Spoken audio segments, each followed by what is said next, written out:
Hello and welcome. Thank you for coming to this case conference today. I would like to start with introducing everyone since you may not have all met. To my left is Sarah, our Learning Assistance Supervisor.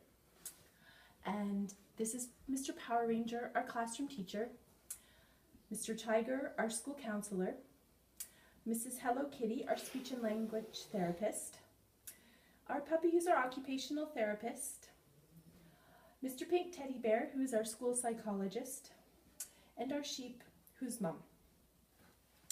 So we are here today to discuss the best way in which we can work to support Jackson. Jackson suffers from dyspraxia, a developmental coordination disorder affecting his speech and muscles. His dyspraxia limits him being able to accomplish certain tasks such as printing, sitting in class, and participating in physical activities. He exhibits feelings of inadequacy and will isolate himself. Recently, his family is new to the community and to our school. So Jackson lives with his mom and dad and 3 younger siblings. And right now I would like to pass you a sheet that describes the risk and protective factors in Jackson's life.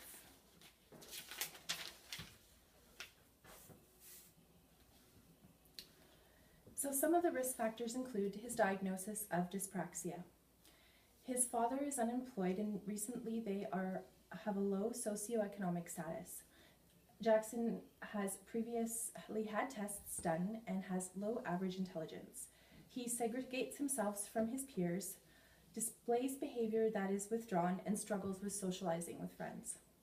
He has a speech impediment due to his dyspraxia and lacks muscle and coordination. There is a lack of financial resources for the family for additional programs such as swimming and sports. Jackson has had previous poor academic achievement. His long fingers and poor coordination contribute to difficulty in printing and other schoolwork. He exhibits an anxiety response when frustrated with symptoms for his dyspraxia.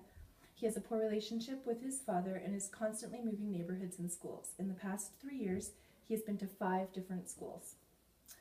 Although currently the neighborhood that they live in is quite positive. There is a solid family structure with creative programs and activities in the neighborhood. There's a caring school climate here, and there's positive family communication. There is a great relationship with the mom and with his siblings. There is funding available in the community for low-income families for other support programs, along with accessible community resources. Jackson enjoys reading and has the ability to work independently. He can identify feelings of frustration and joy and is pleasant and cooperative to work with. He has a willingness to participate and is motivated to do well in school. There are no other allergies or other diagnosed medical conditions. He functions optimally on a daily routine, learns well when taught with the visual demonstrations when learning a new concept. There are many opportunities for success at school and in the community as he displays a positive engagement with learning.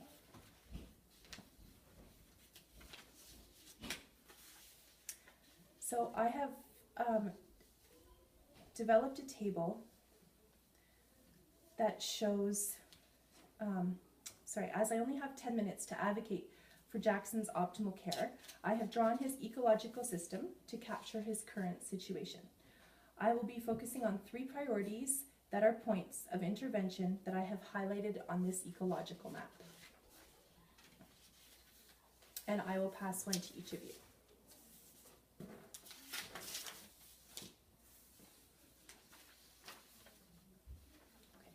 So Jackson is a 7-year-old male with dyspraxia and anxiety. In his microsystem, he has family, school, neighbors, mom who he has a great relationship with, his siblings, his dad, his peers, and religious institution.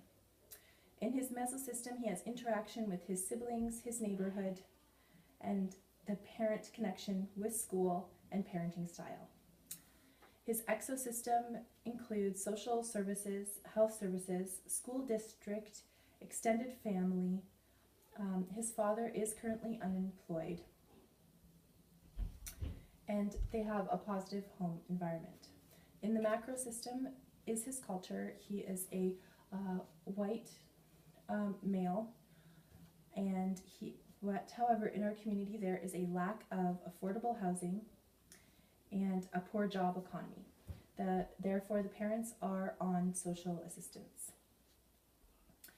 In the chronosystem, there is access to technological resources now, and which the chronosystem also includes environmental and historical events.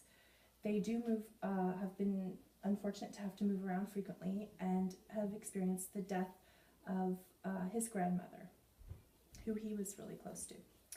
So as you can see, there are various intersecting systems that play a crucial role in Jackson's life.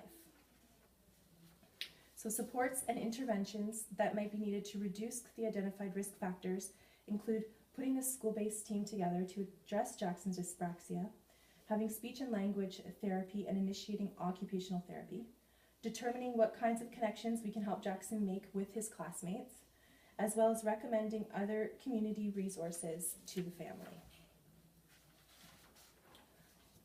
So the top 3 priorities that I would like to focus on today include his symptoms of dyspraxia, his difficulty socializing with peers, and his anxiety. So Jackson has difficulty sitting still in class, which affects his level of attention. He can especially become frustrated doing any kind of written work. It is important that Jackson experience academic success in order to maintain his self-esteem and to promote further learning.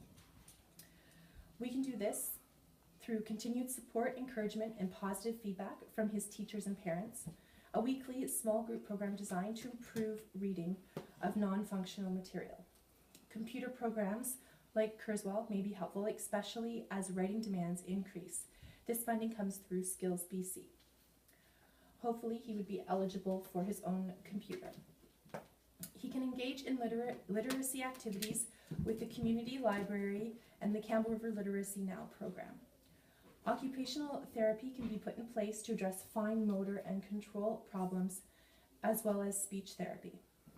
Becoming involved in physical activities with the Strathcona Recreation Centre, which has swimming and ice skating, or the Campbell River Sportsplex, which has various sports that he can participate in, such as basketball, t-ball, racquetball. And there's also in our beautiful community a lot of playgrounds, parks, beaches, and trails. So the second point I'd like to address is his difficulty socializing with peers. So Jackson tends to play alone at recess and at lunch, and tends to like to be by himself in the classroom. This could be due to his problem with his speech and not being able to communicate properly. And we really don't want him to feel ostracized in the classroom or outside of the classroom in the community. So opportunity for community connections that can help facilitate and enhance social skills include connecting with the Campbell River Family Services, and the John Howard Society has a mentoring program, and these mentors take the children out for 1 day a week just to get out in the community and be active and help bring connection. There's also the Cub and Eagle Scout program in Campbell River, as well as Camp Homewood, which is on Quadra Island. There's the City of Campbell River Parks and Recreation children's programs as well. So the third issue that I'd like to talk about is Jackson's anxiety. There are points in the day when Jackson will be overcome with anxiety and exhibit a panic response or completely withdraw. So Campbell River Family Services has a program called Worry Warriors, which helps children address how they can deal with their own anxiety. They also offer various counseling services. Campbell River Child and Youth Mental Health Services are also available, as long as the Family Life Society has programs. The Salvation Army Community and Family Services programs also offer programs for kids. The City of Campbell River Parks and Recreation children's programs have yoga and mindfulness, and also offer art therapy. So we definitely want to maintain a positive relationship with mom and the school, as well as it is important that Jackson experience academic and social success in order to maintain his self-esteem while promoting further effort for learning. So bringing community resources into Jackson's life could be hindered depending upon the approval of funding and waitlists for certain programs. In the meantime, we as a team can work together. We can incorporate a buddy system for playing outside at school and possibly a reading program with other children. There is a free swim and recreation pass available for low-income families in our community. This allows families to visit all the recreation services, swimming, skating, and sports facilities at no cost. The classroom teacher can modify writing tasks to allow Jackson time in the computer lab.